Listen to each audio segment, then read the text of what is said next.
मंगलवार को हुई केडीए की 139वीं बोर्ड बैठक में कई अहम प्रस्तावों पर मुहर लगाई गई। कानपुर मेट्रो रूट के दोनों ओर 500 मीटर के दायरे में आवासीय मकानों का अब व्यावसायिक उपयोग हो सकेगा। आपत्तियों का निस्तारण कर केडीए बोर्ड ने सर्वसम्मति से यह प्रस्ताव पास कर दिया। टीओडी यानी कि ट्रांजिट ओरिएंटेड डेवलपमेंट जोन के तहत मकानों का 30% उपयोग कॉमर्शियल तौर पर कर सकेंगे। इसके साथ ही इन मकानों की ऊंचाई भी बढ़ सकेगी। मेट्रो रूट के 32 किलोमीटर लंबाई में इसको लागू किया जा सकेगा। वहीं महत्वपूर्ण योजना जैसे कि न्यू कानपुर सिटी और बिनगवा आवासीय योजना में नए वर्ष से जमीन अधिग्रहण पर भी सहमति बन गई है। केडीए बोर्ड की बैठक में टीओडी नीति 2022 के प्रस्ताव पास किए गए हैं। अधिकारियों के अनुसार इससे शहर में व्यावसायिक गतिविधियां बढ़ेंगी, वहीं रोजगार का सृजन भी होगा। इसके तहत केडीए की सीमा 1041 वर्ग किलोमीटर से बढ़कर 1246.88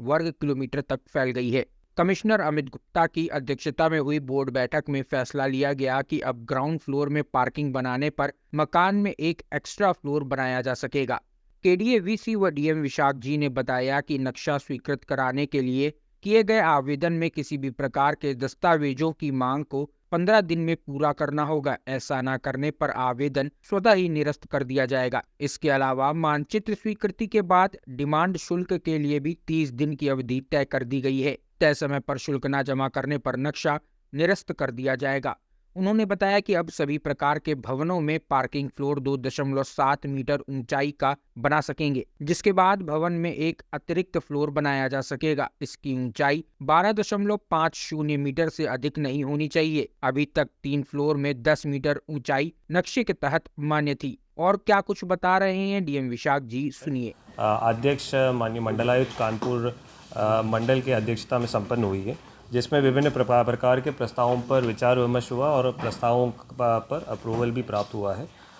जो मुख्य डिस्कशन हुआ है, जो विभिन्न प्रकार के निर्णय हुए, उसके बारे में मैं संक्षेप में आपके सामने बताना चाहूँगा। इसमें उत्तर प्रदेश भवन निर्माण एवं विकास उपविधि 2008 उसमें शासन स्तर से प्रपोज्ड जो संशोधन है उसको अंगीकृत करके अडॉप्ट करने का निर्णय लिया गया है। उसके साथ साथ उत्तर प्रदेश डेटा सेंटर नीति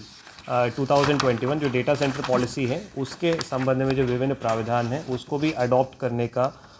निर्णय लिया गया है। तीसरा जो मेन प्रपोजल था, जो कानपुर विकास प्राधिकरण के जो सीमा विस्तार से संबंधित प्रपोजल था, जिसमें पहले से 386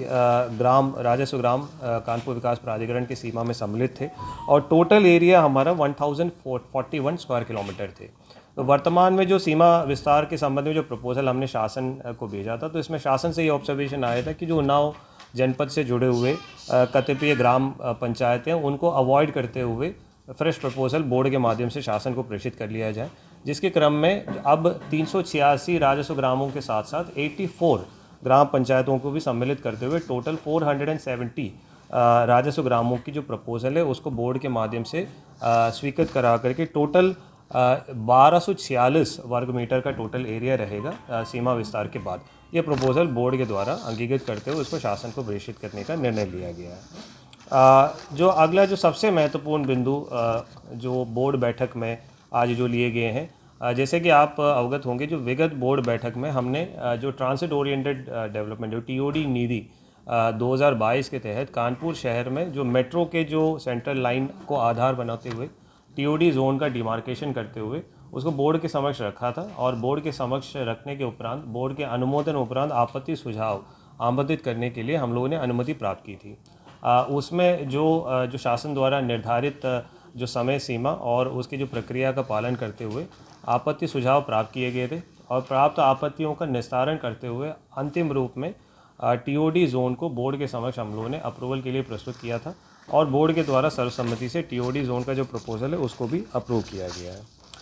जो अंतिम जो प्रपोजल है, जो कानपुर शहर के अंतर्गत जो विजय स्वरूप पार्क में स्मार्ट सिटी के द्वारा जो निर्मित और संचालित पालिका स्टेडियम से संबंधित था, तो इसके जो भू उपयोग परिवर्तन के संबंध में प्रस्ताव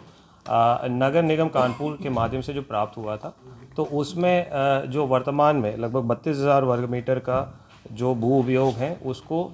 जो वर्तमान में पार्क के रूप में है, जिसको लैंड एक्सचेंज के माध्यम से जो बेना जाबर में इनके पास जो वाटर वर्क्स के जो हेड में जो लैंड अवेलेबल है लगभग 40,000 वर्ग मीटर, उससे एक्सचेंज करने का जो प्रपोजल है, तो इसमें हमें आपत्ति सुझाव इत्यादि आमंत्रित करने होंगे। जो उसका जो प्राविधान हमारे एक्ट में प्रतिपादित है, उसके तहत आपत्ति सुझाव आमंत्रित करने के लिए हम लोगों ने प्रस्ताव बोर्ड के समक्ष प्रस्तुत किया गया था, जिसको सर्वसम्मति से अग्रतर कार्रवाई के लिए बोर्ड ने अनुमति दे दिया। तो यही जो प्रपोजल्स थे, जो विभिन्न प्रपोजल्स जो हम लोगों को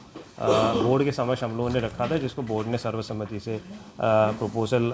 एक्सेप्ट भी किया है, इसके संबंध में मुझे आपको बताना है। तो हमारा जो सीमा विस्तार का एक मेन जो आधार हमने बनाया है, जो रिंग रोड हमारा नए सिरे से जो प्रस्तावित किया गया है। तो जैसे कि आप अवगत है कि जो रिंग रोड बनने से एक तो कानपुर शहर से एक एरिया से दूसरे एरिया तक ट्रैवल करना भी बहुत आसान हो जाएगा, और उसके साथ साथ जो हमारा जो एक रिंग रोड जो बन रहा है, और साथ साथ लखनऊ कानपुर जो डेडिकेटेड एक्सप्रेसवे भी बन रहा है, तो इसके आधार पर अलग अलग जो पोटेंशियल है उसको चिन्हित करते हुए चिन्हित भी किया गया है, और उसके आधार पर विकास के संभावनाएं बढ़ेंगी। जो इंडस्ट्रियल लैंड यूज़ के लिए एरियाज़ हैं या आवासीय गतिविधियों के लिए एरिया है, उसको अभी मास्टर प्लान में भी चिन्हित किया गया उसी आधार पर, और इसको आगे बढ़ाने से कानपुर के जो लोगों को विभिन्न प्रकार की एक्टिविटीज़, चाहे वो इंडस्ट्रियल हो चाहे रेजिडेंशियल हो, उसके लिए आगे तमाम विकल्प सामने आएंगे। ये जो हम लोगों ने प्रस्ताव भेजा था जो वित्त पोषण के लिए, 150 करोड़ रुपए के वित्त पोषण की स्वीकृति हमारे पास प्राप्त हो चुकी है। वर्तमान में 14 हेक्टेयर के जो काश्तकार हैं, लगभग 120 लोग हैं, उनके द्वारा सीधे प्राधिकरण के पक्ष में बैनामा करने के लिए उन्होंने सहमति भी पहले से दिया गया है। तो अभी हमारे जो टीम है, तहसील की टीम और प्राधिकरण की टीम, दोनों लोग मिल करके संबंधित काश्तकारों से वार्ता करके जो आवश्यक अभिलेख है, जो रजिस्ट्रेशन के लिए आवश्यक जो अभिलेख है, उसको प्राप्त करने की कार्रवाई हम लोग कर रहे हैं, और उम्मीद है और हम लोग का पूरा कोशिश है कि इसको नए साल में हम लोग इस परियोजना के संबंध में एक अच्छी शुरुआत से नए साल हम लोग उसको शुरुआत करेंगे और इस प्रोजेक्ट को आगे बढ़ाएंगे। सर, कानपुर में सर आवास की बहुत आवश्यकता है, उस लिहाज से केडीए अपना जो है आवासीय स्कीम लॉन्च नहीं कर पा रहा है। अब जो ये ऑप्शन कराया आपने, इस पे आपके सवाल में ही वो दोनों, उस सवाल और जवाब दोनों आ गया है उसमें। जो आवासीय जो पॉइंट ऑफ व्यू से अगर देखा जाए, तो आवासीय आवंटन में जो हमारे खाली हुए प्लॉट्स हैं,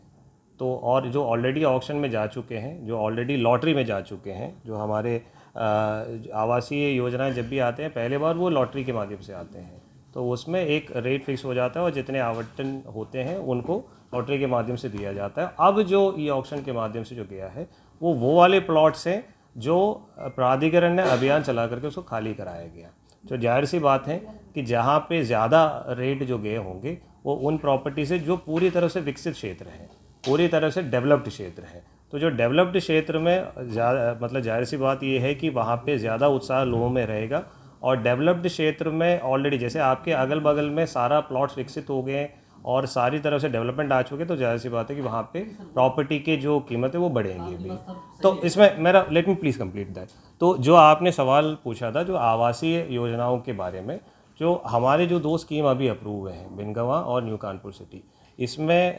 जो कानपुर के जो बहुत ही आवश्यक है जो आवासीय सुविधाओं के लिए लैंड की अवेलेबिलिटी है, जो काफ़ी हद तक उसके लिए सोल्यूशन के रूप में ये दोनों योजनाओं को प्राधिकरण लेके भी आ रहे हैं। इसमें न्यू कानपुर सिटी में लगभग 160 हेक्टेयर्स के जो पूरा टाउनशिप है, जिसमें हम लोग, जैसे मैंने कहा है कि अभी 14 हेक्टेयर लैंड जो सीधे किसानों से क्रय करने की प्रक्रिया भी हम लोग नए साल में शुरू करने वाले हैं। इसमें जो अवशेष लैंड जो हमारे पास नहीं है, उसका लैंड एक्विजिशन का प्रपोजल ऑलरेडी हम लोगों ने शासन को प्रेषित कर लिया है, और शासन से SIA के अनुमोदन जैसे ही मिल जाएगा तो उस प्रक्रिया को भी हम लोग आगे बढ़ाएंगे। तो एट द सेम टाइम हम लोग 2 नए स्कीम्स ला रहे हैं, जो बिनगवा और न्यू कानपुर सिटी, जिससे काफ़ी हद तक जो हमारे लैंड की जो अवेलेबिलिटी की जो इशू है, जो आवासीय भूखंडों की जो अनअवेलेबिलिटी की इशू है, उसमें काफ़ी बड़ा एक समाधान हो जाएगा। कॉमन टाइप से आपत्तियां ही ज़्यादातर थी, उसमें माना जाए तो कुल 4 ही 5 टाइप से आपत्तियां थी, जिनको जो शासन की एक समिति होती है, गठित समिति, उसके द्वारा उसको देखा जाता है और उस निस्तारण आख्या को इस बोर्ड बैठक में रखा जाता है।